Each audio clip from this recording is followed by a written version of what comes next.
Bonjour à toutes et à tous, ou à tous et à toutes, au choix.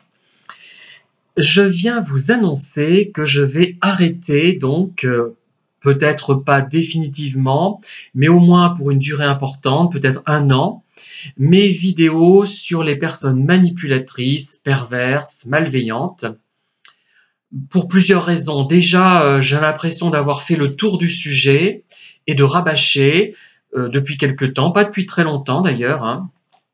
Et aussi, j'ai le sentiment qu'il y a vraiment des gens qui croient que je vois des manipulateurs partout et qu'il n'y a que tout le monde quasiment est manipulateur, excepté moi. Voilà, j'exagère, mais c'est à peu près ça. Donc effectivement, il y a peut-être ce travers de tout expliquer par une structure manipulatrice, perverse, mais il y a peut-être aussi, et ça je l'ai souligné aussi, d'autres cas de figure qui font que des gens occasionnellement adoptent une attitude manipulatrice dont je peux faire les frais, par exemple, mais qui ne sont pas fondamentalement manipulateurs ou manipulatrices. Voilà. Donc, je préfère quand même arrêter sur cette thématique. Et si je la reprends, ça sera vraiment pour faire des vidéos longues, plus longues, hein, parce que c'est vrai que bon, elles vont durer au moins 1 heure à chaque fois. Et j'essaierai de mieux articuler les choses et de faire ce que je fais finalement avec mes livres, hein. Mes livres, je ne suis pas spontané. J'écris le premier jet spontanément, mais après je peaufine, j'approfondis, hein. Je suis le contraire finalement quand je fais des vidéos. Je suis très spontané, même si ça ne se voit pas. Beaucoup vont dire que j'ai une façon de m'exprimer un peu sérieuse, académique, mais bon, j'ai été élevé comme ça, je n'y peux rien. Je vois pas l'intérêt de changer maintenant. Euh, et aussi, il y a des gens qui se reconnaissent, qui croient se reconnaître dans mes vidéos, dans mes thèmes. Alors c'est impossible quasiment, c'est-à-dire c'est impossible dans la mesure où je change le contexte, je ne donne évidemment pas de nom.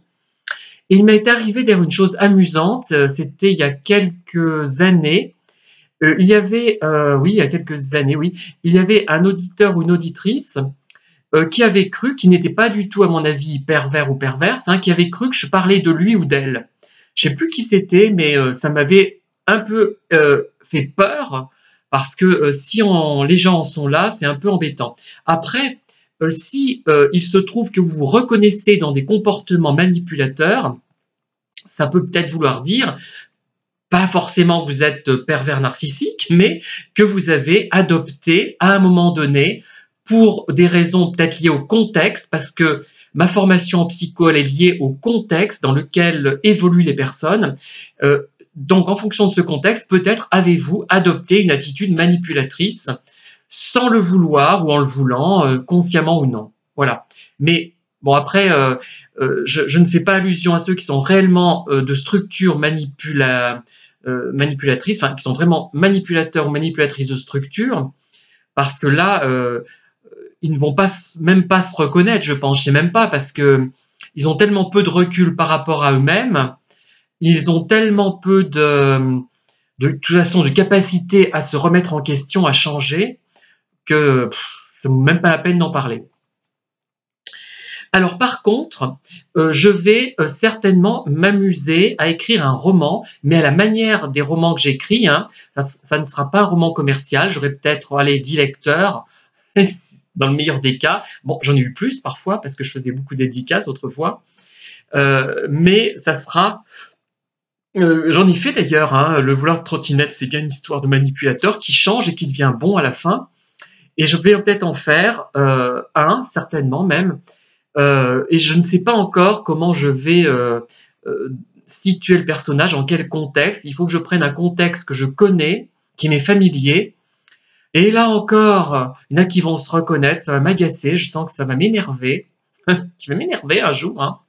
Alors qu'en fait, j'aurais pris, euh, comment dire, euh, les caractéristiques de plusieurs manipulateurs ou de plusieurs manipulatrices que j'ai rencontrés, essentiellement d'ailleurs dans ma vie privée, hein, il y en a eu plus dans ma vie privée, Et de toute façon, d'un manipulateur à l'autre, c'est toujours à peu près les mêmes techniques.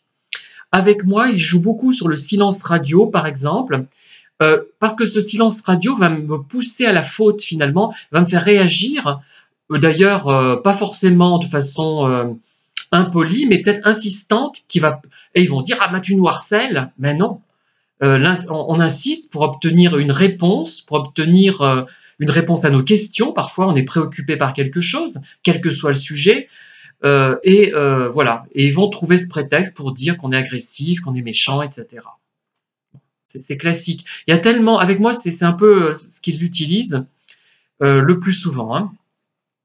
Mais peu importe, hein, que ce soit des manipulateurs de structure ou d'occasion, finalement, euh, qui ont été confrontés finalement à des personnalités qui les ont dépassés dans le sens des personnalités qui n'ont pas comprises, donc qui n'ont pas compris le fonctionnement et qu'ils ont considéré comme toxiques, comme manipulateurs, comme voilà, ça peut être ça. Tout est possible. C'est pour ça que je pense qu'il faut prendre du recul sur ce sujet et le traiter de façon plus intelligente. Et en fait, moi, je n'aurais jamais fait ces vidéos aussi spontanées et parfois un peu approximatives si je n'avais pas vu d'autres les faire. Il y a eu un effet d'imitation au départ, dans les années 2019 principalement. Et je trouve qu'il y a une multiplication de toute façon de ces vidéos. On se piétine les uns les autres, on se marche sur les pieds. Ça oblige beaucoup de youtubeurs à acheter des voix, à acheter comment dire, des abonnés, etc. On le sait, hein. Je le redis parce que il faut que les gens soient au courant de ce qui se passe. Moi, j'en achète pas, sinon j'aurais beaucoup plus de vues et d'abonnés, de pouces à l'endroit, etc. Alors, je reviens deuxièmement, le deuxième thème que je vais aborder, c'est par rapport aux personnes qui ont un très bon physique et qui vont susciter des jalousies. Alors, j'avais hésité, oscillé sur ce sujet et j'ai vraiment réfléchi. Moi, je change de point de vue, c'est-à-dire que ce que je vais dire n'est jamais totalement définitif, à part 2 ou 3 idées, mais je vais modifier mon point de vue, je vais réfléchir, je vais revenir sur ce que j'ai pu dire. Effectivement, je pense à quelques personnes en particulier, en les ayant vues en vrai, en ayant vu leurs photos, mais leurs photos non retouchées, parce qu'en ce moment, il y a plein de gens qui retouchent leurs photos et qui se transforment vraiment en top modèle, mais extraordinaire, hein. Ça devient dangereux parce que, notamment par rapport à l'intelligence artificielle, je pense qu'il y a des youtubeurs qui ne sont pas de vrais youtubeurs, qui sont des clones, enfin pas des clones, qu'on appelle ça, une sorte de création qui n'ont pas vraiment de réalité physique, du moins, parce que ce qu'ils racontent a forcément, je pense, hein, je suis même pas sûr, je m'y connais pas assez, est forcément le fruit d'une personne réelle, enfin, du moins je l'espère. Et donc, des gens effectivement qui ont un très très bon physique peuvent faire l'objet d'une discrimination, d'un rejet et être rejetés notamment dans le monde du travail, hein. Alors moi, je me suis positionnée par rapport à l'environnement dans lequel j'évolue au niveau professionnel, qui est constitué de gens et d'un niveau intellectuel relativement élevé dans l'ensemble, hein, plutôt élevé. Des gens qui sont plutôt dans le social et donc qui n'ont pas cette attitude bébête, bécasse, de jalouser quelqu'un qui a un plus joli physique qu'eux. Mais je vois même avec un physique un tout petit peu bien, un tout petit peu plutôt pas mal simplement, on peut effectivement susciter déjà des jalousies. Alors quand le physique est vraiment exceptionnel, je pense à une personne qui est vraiment très jolie, hein, faut dire ce qui est, effectivement, elle a peut-être raison. Pour ma sœur, non, par contre, je n'ai pas rien commis de négatif vis-à-vis d'elle. Je pense que ce n'était pas lié à son physique, parce que la maladie mentale dont elle était affligée, ma sœur aînée qui est décédée, foutait tout en l'air finalement. C'était fini à partir de là. Elle aurait pu être très laide, encore plus belle ou moyennement belle. Le résultat aurait été à peu près le même. Voilà. Là, il y a des cas où effectivement, ce n'est pas possible.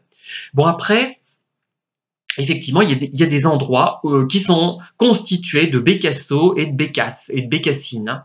Effectivement, travailler dans de tels contextes, ça doit être très difficile. Moi, je n'ai pas connu cela. Heureusement, j'ai eu de la chance. Voilà, je voulais revenir là-dessus et ne pas me montrer injuste par rapport à certaines personnes et à certaines choses qui ont été dites. Alors, ce que je vais faire maintenant des vidéos, ben, par contre, je n'arrête pas mes vidéos, là, c'est évident. J'attirerai moins de public, mais je vais notamment continuer mes vidéos de danse parce que ça m'amuse, mes vidéos de chant parce que ça m'amuse, surtout la danse d'ailleurs. Pourquoi la danse? Je vais insister beaucoup là-dessus, c'est parce qu'il y a un véritable problème, mais de société par rapport à la danse. 99% des danseurs et des danseuses, du moins dans les groupes de gym dansé ou dans les cours de danse, sont des femmes, peut-être pas 99%, mais presque. Il y a un réel problème, il y a vraiment un sexisme patent, évident, un sujet qu'il faudrait vraiment prendre à bras-le-corps et traiter vraiment en profondeur pour voir comment on a pu aboutir à cela.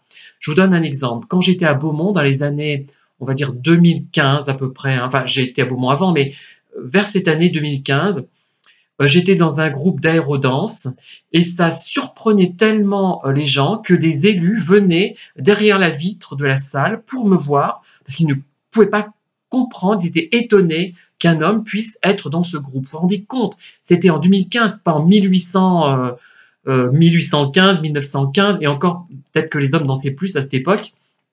Mais c'est incroyable, c'est incroyable. Quand je parle du sexisme, alors là, par contre, c'est un sujet bien plus important que celui des pervers narcissiques ou des personnes manipulatrices, mais c'est un sujet mais crucial. Personne, j'ai l'impression d'être le seul à m'en rendre compte, ça m'énerve un peu au bout d'un moment. Il y a des gens, enfin, rien que dans les salutations, la bise obligatoire à une fille. Pourquoi se comporte-t-on différemment avec une femme? Et c'est un indice, c'est pas important une bise, on s'en fout à la limite. Moi je m'en fous, hein, je trouve finalement la poignée de main peut-être plus chaleureuse quand on y réfléchit. Mais pourquoi se comporter différemment en fonction du sexe d'appartenance? Sauf si on est dans une relation amoureuse, évidemment. Voilà, je continuerai aussi donc d'autres activités qui ne me viennent pas à l'esprit, d'autres vidéos sur d'autres thèmes. Et je vais également réciter à ma façon, mais en brouillant un peu la vidéo parce que si on voit mon regard, si je me vois en vrai, je n'arriverai pas à faire une bonne vidéo et je n'arriverai pas à réciter correctement les poèmes, notamment, enfin surtout essentiellement ceux de Noël de Certaine, qui est une poétesse très connue dans le Puy-de-Dôme, enfin très connue, elle devrait l'être du moins. Elle a eu énormément de prix, je pourrais vous les citer d'ailleurs, et je prendrai son ouvrage de façon exhaustive, enfin, un de ses ouvrages, j'en ai fait plusieurs, mais le principal, je m'axerai là-dessus, pour les lire de façon relativement convaincante. Je ne vais pas les apprendre tous par cœur, je n'y arriverai pas, et donc je m'en imprègne un peu avant, et j'en fais une lecture sous forme principalement de shorts, voilà, de petites vidéos de moins d'une minute afin qu'elles soient regardées. Je vais recommencer tout depuis le début. Voilà. En tout cas, merci de m'avoir écouté. Donc, je fais mes adieux, enfin, provisoires, toujours moi, aux vidéos consacrées aux personnes manipulatrices. Et par contre, il y aura ce petit roman qui sera à la fois amusant et un peu dans mes tendances habituelles, hein, ce sera pareil. C'est-à-dire qu'il y aura toujours une intervention un peu surnaturelle à un moment donné, une ambiance poétique, humoristique évidemment, et avec peut-être un pervers ou une perverse qui interviendra dans un certain contexte, et aussi peut-être des psychopathes carrément. Il y aura peut-être des meurtres, il y aura des choses, mais ça restera, comment dire, il y aura une partie de second degré, hein. Après, je ne pourrais pas empêcher des personnes de se reconnaître, à tort d'ailleurs, ou à raison, parce que, comme je vous le disais, d'une personne manipulatrice à l'autre, les caractéristiques sont tellement proches, c'est des nuances, sont des nuances qui les différencient, qu'on peut effectivement se tromper. Voilà. En tout cas, merci de m'avoir écouté. À très bientôt pour de nouvelles et passionnantes vidéos. N'hésitez pas à liker, à diffuser ce que vous voyez, si cela vous intéresse, bien évidemment. Je n'oblige personne à rien.